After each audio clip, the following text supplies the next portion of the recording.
Ladies and gentlemen, Skeleton Crew does not do it justice here tonight on Chatt Up Sports. Me and Malcolm Harris are the only men standing. We miss our brothers on the show. Joseph, feel better, buddy. Chase, we're thinking about you. And Greg, saw last night on ESPN Plus, moved to the second round of the conference tournament down there at Northern Alabama. Yeah. So we're thinking about you guys. We miss you guys. But me and Malcolm have got something fun for you here.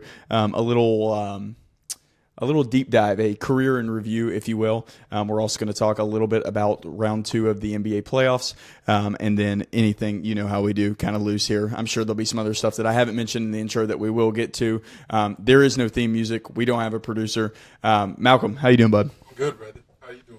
Dude, so good. All right, so throughout the day, I was kind of trying to think of ideas because our numbers kept dwindling. Last night, Chase went out. This morning, Joseph went out. So I was kind of like, what are we going to do? And did you watch Knicks-Philly Game 2 last night at all? Okay. I watched it as well. And it was a good game. It was a close game. But there were, with about 30 seconds to go, Philadelphia 76ers down 5. There was a shot. And I'll dare say it was one of those Valentine, that is not the shot at that moment type of shots performed by one Mr. Paul George.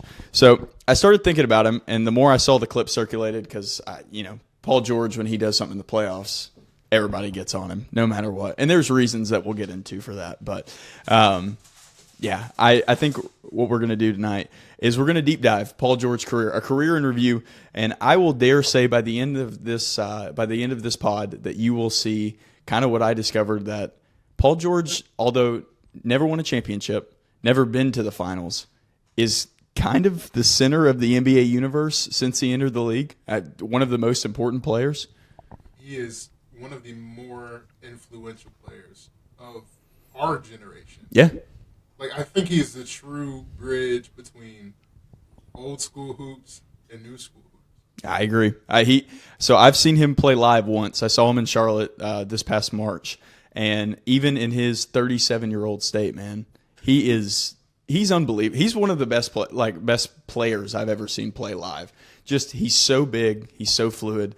I mean, his movement, the lift he gets on his jump shot is insane. Like, watching on the television, it just does not do it justice. So I'm excited to get into this. So let me set the stage real quick for Paul George. We'll go over career averages and accolades first. All right, so 20.5 points per game, 6.2 rebounds per game, 3.7 assists per game, 44-38.4 shooting splits. When you, I'll ask you this first because I looked at those numbers. Does that sound about right for the body of work that we've seen for Paul George so far? I'm kind of warped because when I think of Paul George, I just think about that kid in Indiana. Yeah, that was just so fearless. That pushed LeBron to 7. Like, and this ain't like old LeBron. This is like LeBron prime, like with Giannis athleticism. Sure. Peak of his powers. Yeah. Yeah, like he was a superhero, and like PG just wasn't scared, bro. But yes, that does sound about right. That does. Yeah. I mean, where he started on the on that Pacers team. I mean, he was the we'll get into that in just a second. The career accolades: 9-time All-Star, 5-time All-NBA third team. So he's been in the league for 16 years. So 1/3 of the time he's been he's been one of the 15 best players. A 1-time All-NBA first team member, 2-time All-Defensive first team, 2-time All-Defensive second team, All-Rookie second team, Most Improved player, and a 1-time steals leader. I didn't know they counted that, but yeah, had no idea. All right, so let's get into it. Paul George, drafted 10th overall in 2010 out of Fresno State. I was looking at this draft class. He goes number 1 in a redraft, pretty undoubtedly. Here's his competition. You can tell me if you would rather have any of these players' careers besides what I just read out to you. DeMarcus Cousins. No. John Wall. Yeah, I'm saying PG. Yeah. I hesitated with Boogie. I hesitated, but yeah. it's no competition. Yeah. Or Gordon Hayward. Those are the 3 names that stood out. When we're talking primes, it's Paul George. Sure. Boogie Cousins is like very close. Boogie was in such a horrible situation. Yep. And by the time he got out of that situation, his body gave up on the situation. Yep. You know what I'm saying? For sure. And the injury right before he goes to the Warriors definitely changes Boogie's career. And honestly, Boogie taking, this is not about DeMarcus Cousins, but Boogie taking the mid-level exception, I think kind of set him up for failure for the rest of his career. Trying to ring chase and getting hurt immediately, it just doesn't work out. So goes number 1 in the 2010 redraft, drafted the Pacers. He was drafted onto a team with Danny Granger, who was their undoubted star, Roy Hibbert, not established as when Paul George was drafted, and a rookie Lance Stevenson. He was in this draft class, I believe, in the second round as well. Yeah. So Paul George comes on the scene in Indiana. You don't really know what to expect from him coming out of Fresno State. The Pacers get 2 good years out of Danny Granger, and that's Paul George's rookie year and his sophomore year, and then Danny Granger's out of the league. That's it. Like Danny Granger goes from averaging 20 points a game to his knees are cooked. He averages like 5.4 points a game his last year in Indiana, and then he's on the Clippers. So, although if you were the Pacers, you would probably want to have Paul George and Danny Granger. It kind of sets the scene perfectly for George to step up into that that void that Granger leaves, and Lance Stevenson, to be honest, who is a big part of the next part of this story.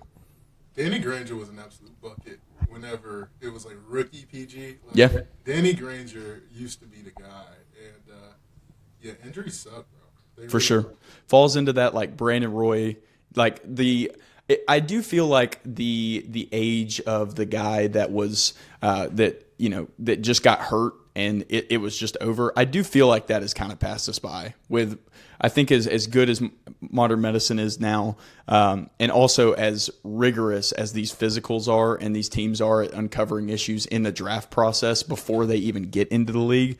I feel like Danny Granger, Brandon Roy's are kind of a thing of the past. Even a guy like Kemba Walker, who was just done after his Boston stop. So after Danny Granger's off the team, breakout year 2012-2013, wins most improved player, all NBA third team, all defensive second team. Yeah, Granger's gone at this point. So it's Paul George and the rest. In 2012-2013, not only does he win the most improved player, all NBA third team, Paul George, as a 24-year-old, takes, as you've already said, takes Miami, LeBron, Dwayne Wade, Chris Bosh, and company to the brink.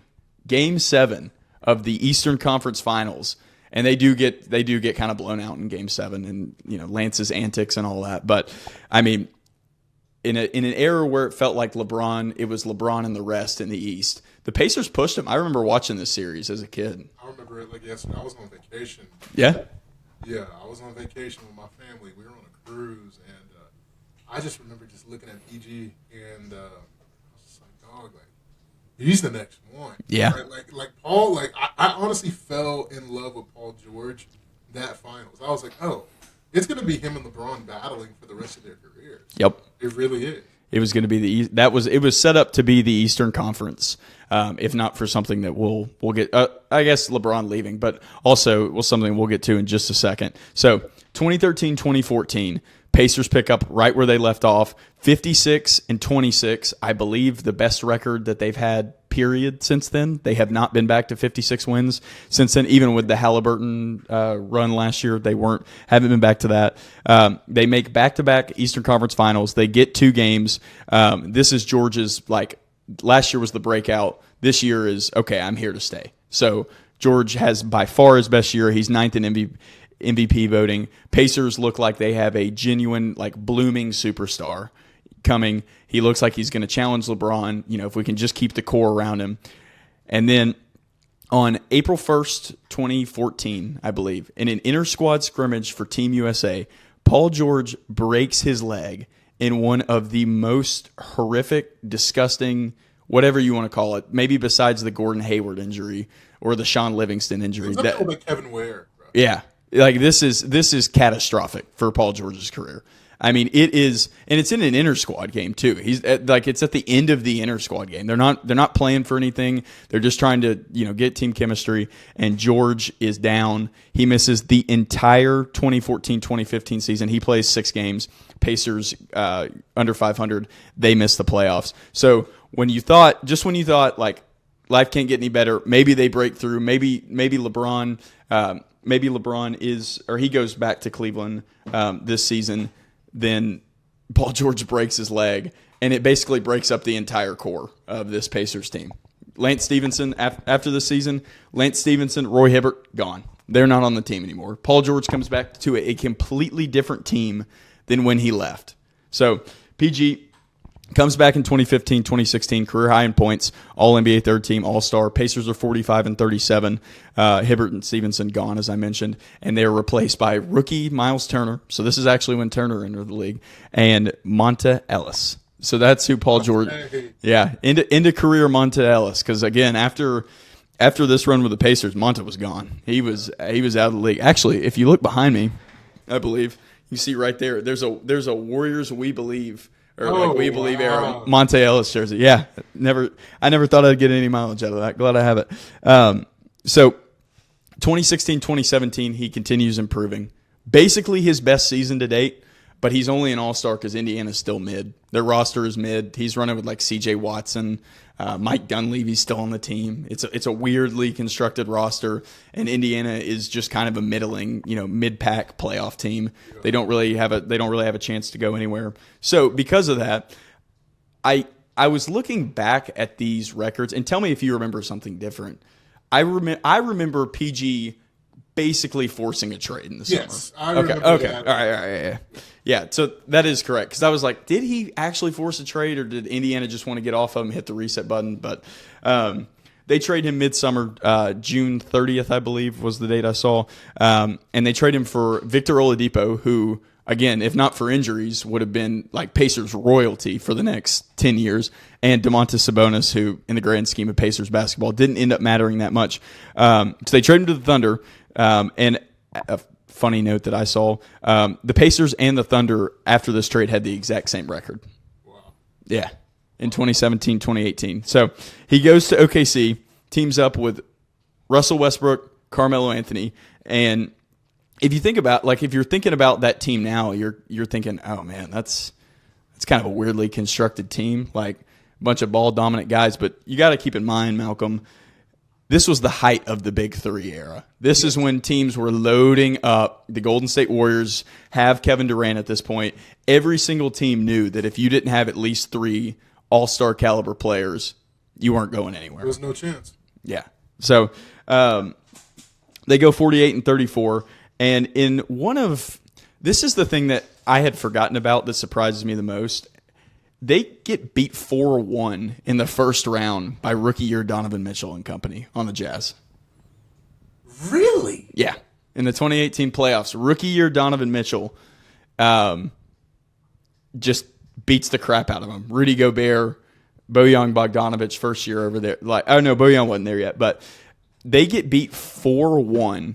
And to be honest with you, Paul George is kind of average in this series. And to be honest with you, and the reason that I'm gonna start calling him the center of the NBA universe, this basically just kills Carmelo Anthony's career. Yeah. Like he was gone. He went to the Rockets the year after this, and then I think what did he play, like a couple years for those awful Trailblazers teams with Dame, and then he was done. He was a Laker for 2 seconds too. Oh, he was a Laker. You're right. That's right. So he's a Laker. So Paul George's average. Russ, I didn't look at his stats in this series, but anyways, they lose. And then in a weird, and tell me if you remember this, because I remember this being one of the weirder NBA stories of, the whole time from 2015 to 2019 was just wild times in the NBA because of the Kevin Durant signing, the free agency, like all that was never hotter. He signed an extension after a Russell Westbrook party, I think. Yeah. It seemed like the whole summer he didn't really want to sign an extension. And then Russell Westbrook throws a party, and it was kind of like, all right, cool. Appreciate the party. I guess we'll get this rocking. Yeah. Is that what you remember? I honestly do not remember that, but looking back, I'm trying to get back into my brain. It's just crazy how it really all unfolded, because him and Russ really did rock with each other. Yeah, I think so. Really. They wanted to play with each other. Yeah. And win a championship. They were both killers. It just didn't work out. Yeah. No, I didn't. Well, and one thing that I noticed here is that they just, after Melo leaves, they just don't have anybody around them. Like, I mean, Russ in 2016, 2017, before PG gets there, obviously has the MVP season. And it's, one of the greatest individual seasons. I think they're like the 6th seed or something. He still wins the MVP because of how little they had. Well, they still had that little on this team. I was trying to think of some guys that were on this team. Like Hamidou Diallo came to mind. I remember, is his name DeAndre Burton? Alex Abrinas? I mean, these are the guys that they were working with. Like, these were some of the guys that were on this team. So, all that to say, 2018, 2019 is the best Paul George we've ever gotten. By far. 28 points per game. He's never been anywhere close since. 28 points per game.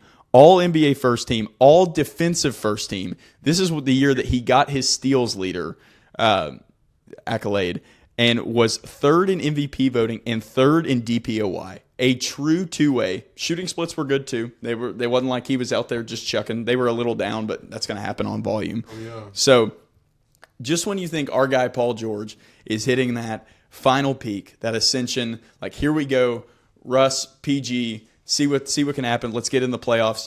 Maybe they can beat the Rockets. Everybody's probably thinking at this point, hey, probably not on the Golden State Warriors for this team. But you never know. Once you have two guys that were as good as Russ and PG were, only to get to the playoffs and start his career as one of the most storied playoff losers, he loses to the Dame. That's a bad shot.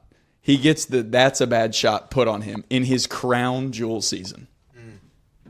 I remember that day like yesterday, bro. Dude, I went to bed early. I was like, it's just Portland Thunder. It's fine. I got school the next morning. I think I was in, what was that? Was that my junior year? Yeah, junior year of high school. I go to bed. I wake up. Everywhere on my phone is that photo of Dame staring directly in the camera after.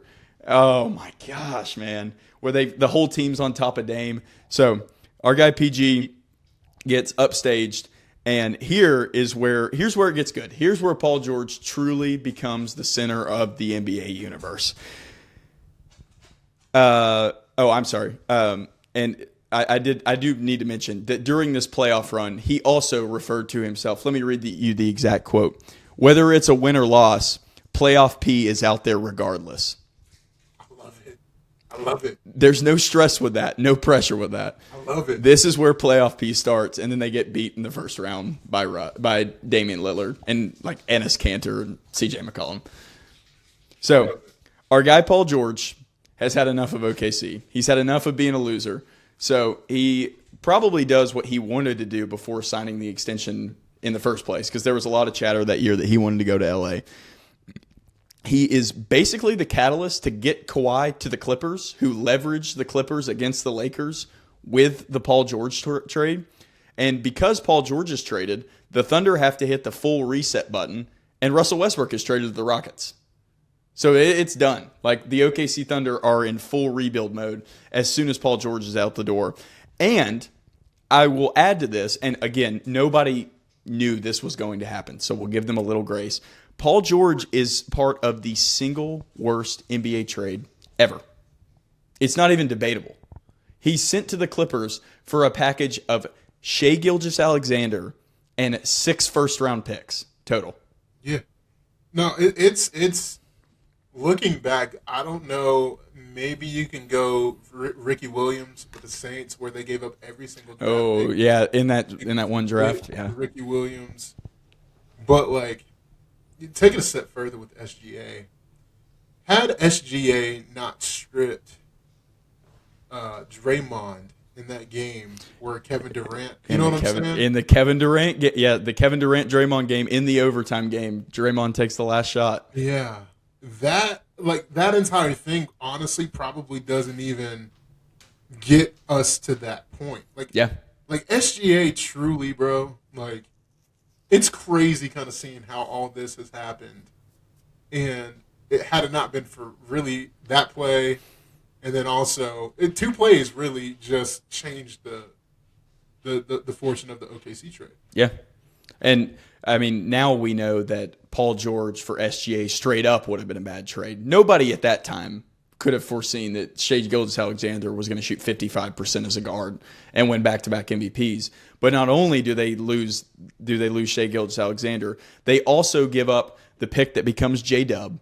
They give up the pick that becomes Aaron Wiggins, and they give up it's either Cason Wallace or it's one of their role players, something like that. So the Clippers inadvertently just built what could be a back-to-back NBA champion by trading for Paul George. They haven't lost in the playoffs this one. Haven't lost. No, they haven't. And they probably won't. And Not until the conference finals, at least. Yeah, so it's just like, okay. No, it really is crazy just looking at it in perspective. And like, Yeah. SGA, I want to say, and I'm probably butchering who said it, is either Lou Williams or Patrick Beverly. I think it might be Pat Bash. Was like, yo, like, SGA, he's so cool. But, like, stop being cool when you play basketball.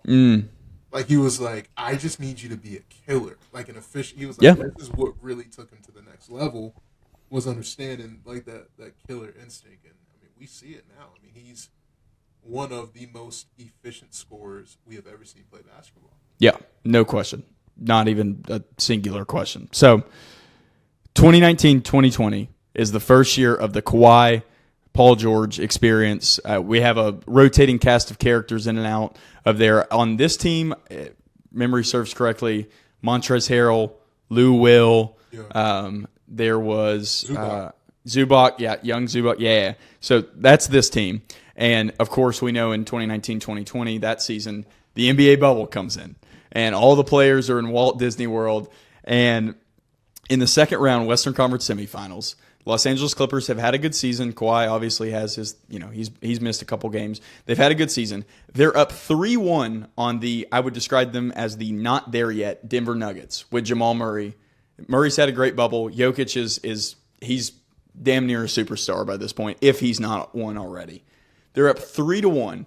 They're the better team. This Nuggets team has Jeremy Grant, Monty Morris, old Paul Millsap. Like, they're patching it together. And they're up 3-1. And not only do they blow this series, the Clippers basically quit in Game 7.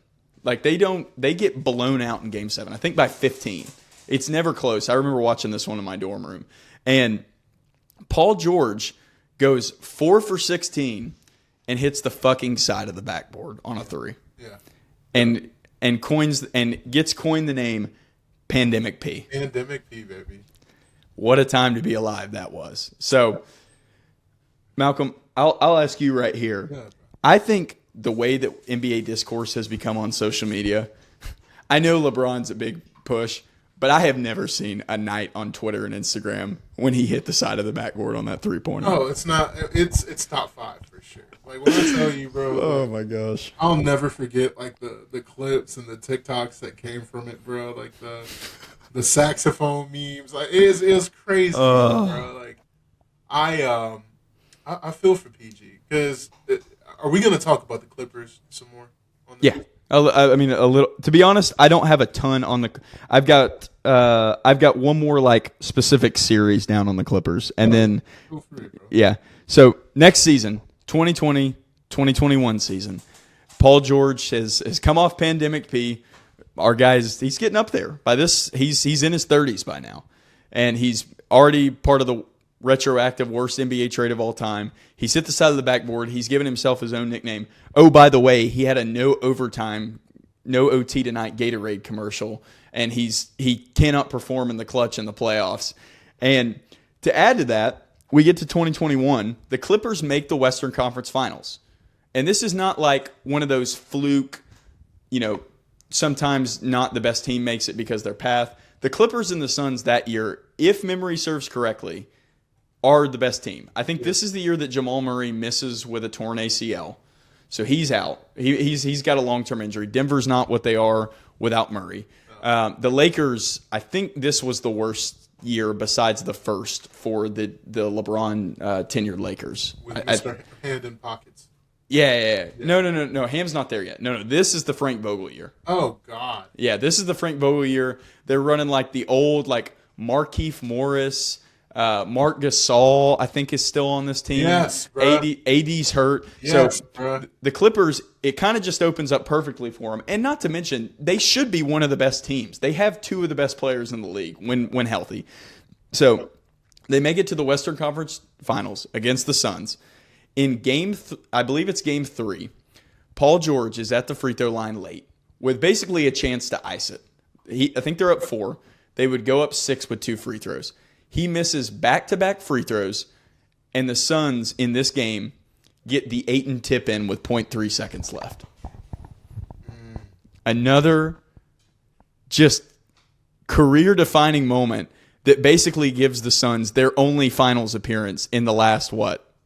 Is that like 30 years? My lifetime, yeah. Yeah, they haven't been back, and they damn sure weren't there before. Like, even Steve Nash couldn't do it. Paul George misses 2 free throws. Now, I knew that they lose 4-2 in this series, but this was like the Clippers controlled the whole game, and they steal it on a miraculous, like Ayton just taps it in the goal. Wasn't it the Valley Oop? Wasn't that what? Is that what it's called? Yeah, that's probably the Valley Oop. That's probably right. Yeah. So the Clippers go home. They do not go to the finals. All right. Let me ask you this, because I remember this. The 2020-2021 season was definitely odd. First half of the year, no fans. COVID is running amok through the NBA. Like, Joe Johnson comes back this season. Like, there's a lot. Like, they're pulling people off the streets, out of the stands to play games. Like, everybody's getting COVID. It's a weird year. So let me ask you this: if the Clippers are able to make the finals, do they have a better chance against that Bucks team and Giannis? Yeah. Or is it same result? Yeah, I just think because he had better defenders. Like truly, and I know this is just objective, but like I don't think that you can win and Devin Booker be your best player. Oh, I'm glad I found another one. I agree. I'm with you. And that is no shade at Book, bro. No, Book was definitely at his best that year. But to me, he's always seemed to be just a tier below the best guys. He is the best Robin to ever exist. Yeah, I think so.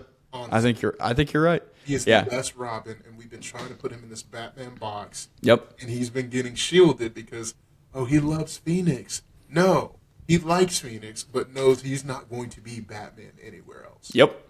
That hit the nail on the head. So, PG's missed free throws potentially give Giannis his only ring.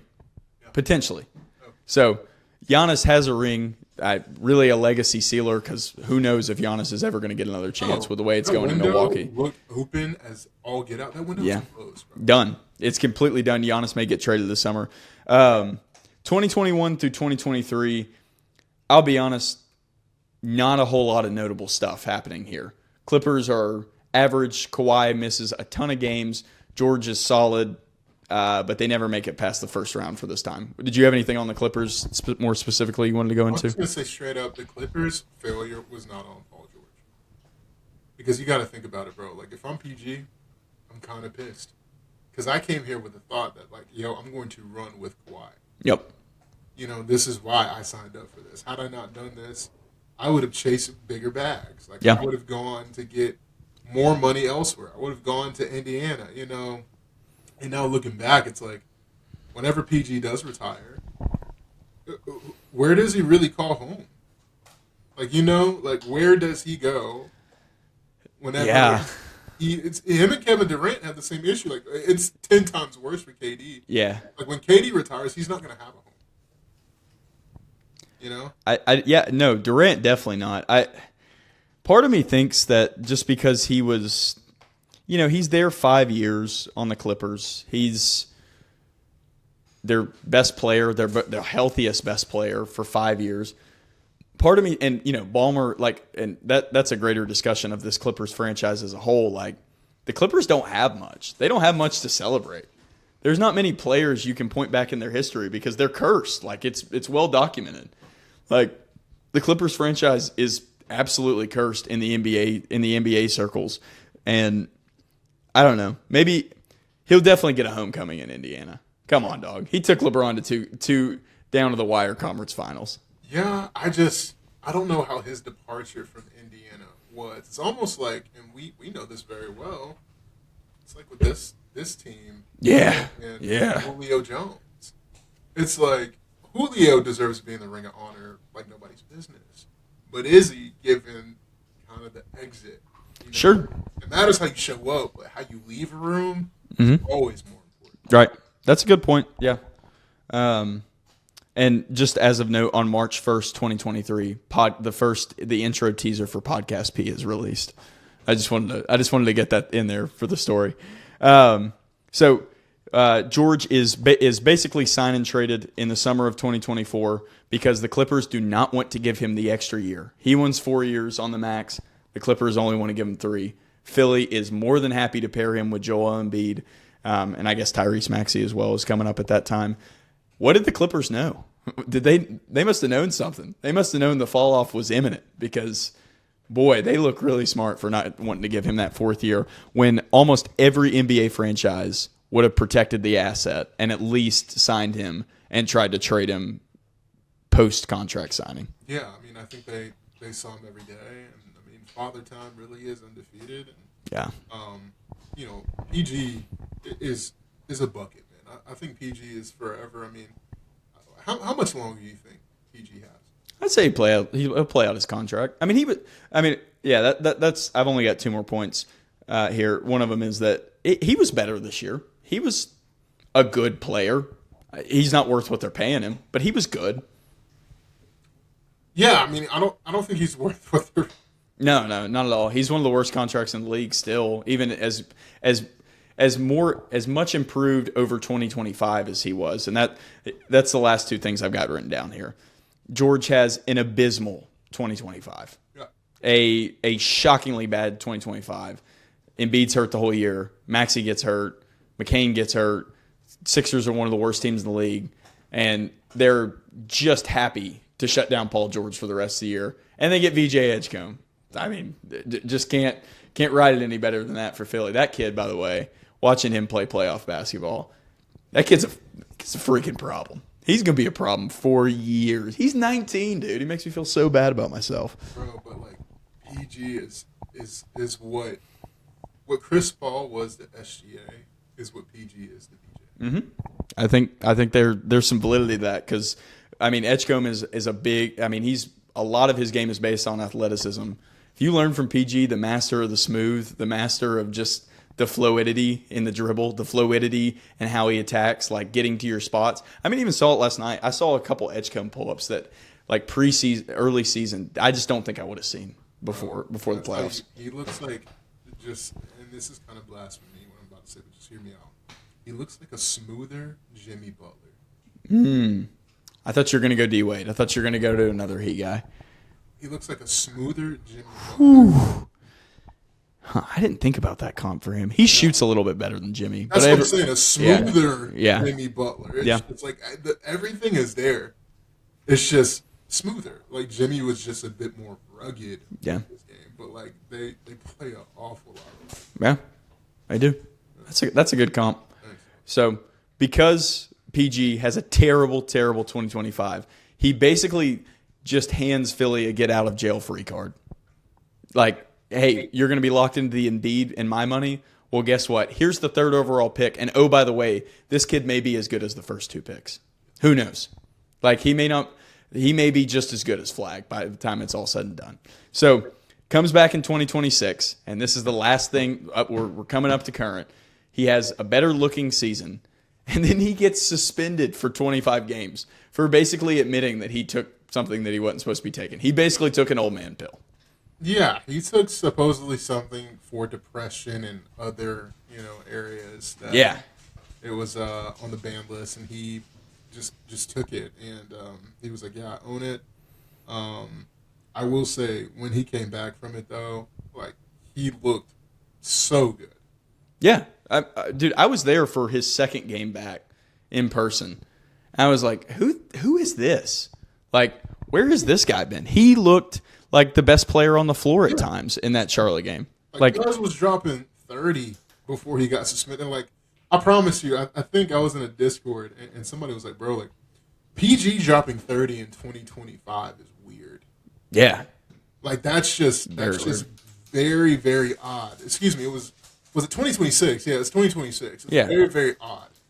And then he got suspended the day after. Yeah. Yeah, and missed 25 games. And basically, and this is the last thing that he's done up to current, he kind of outplays Jason Tatum and Jaylen Brown for parts of the Celtics-Sixers series. No kind of, bro. He outplays them for, I will say, there's like 2 or 3 games where one of the Jays was better than him. For sure.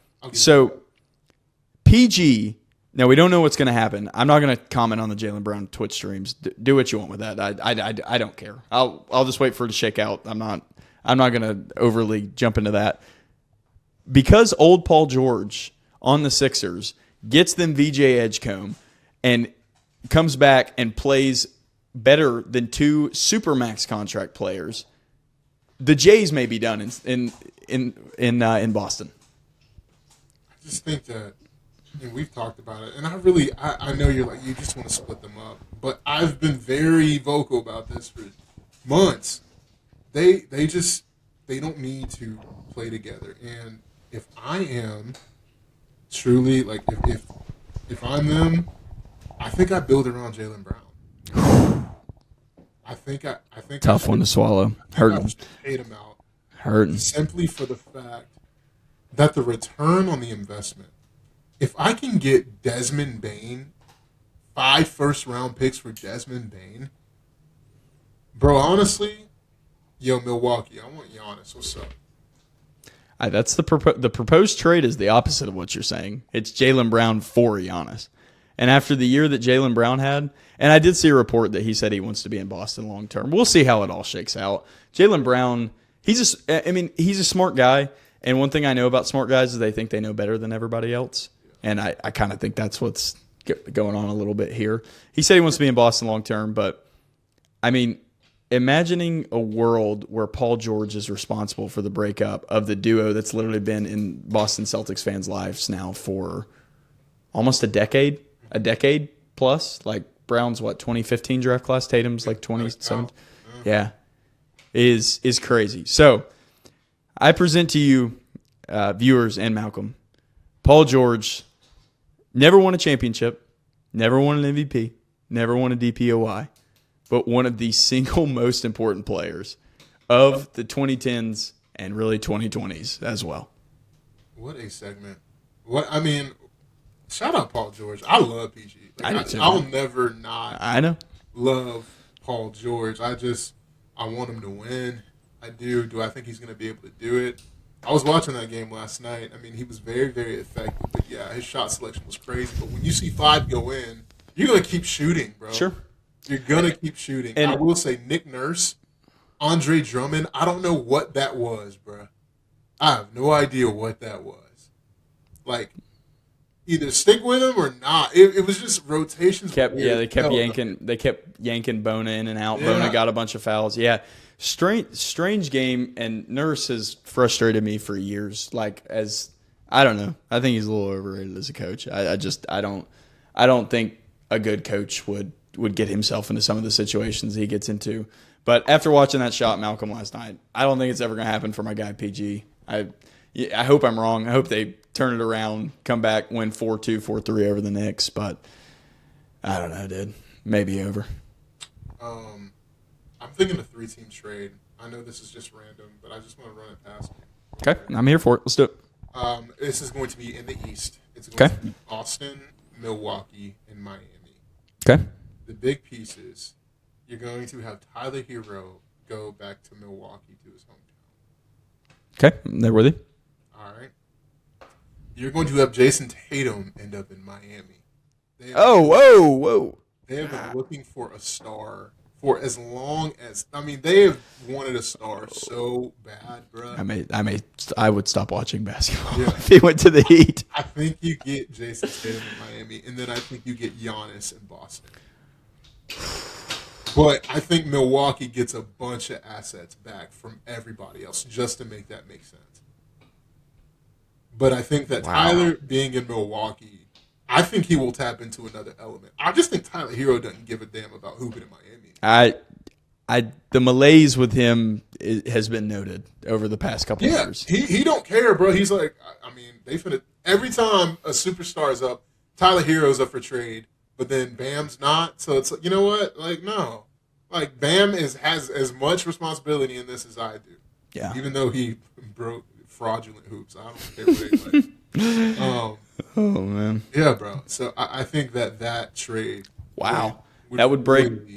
That would break my brain. That would break NBA Twitter news for a while if that one went down.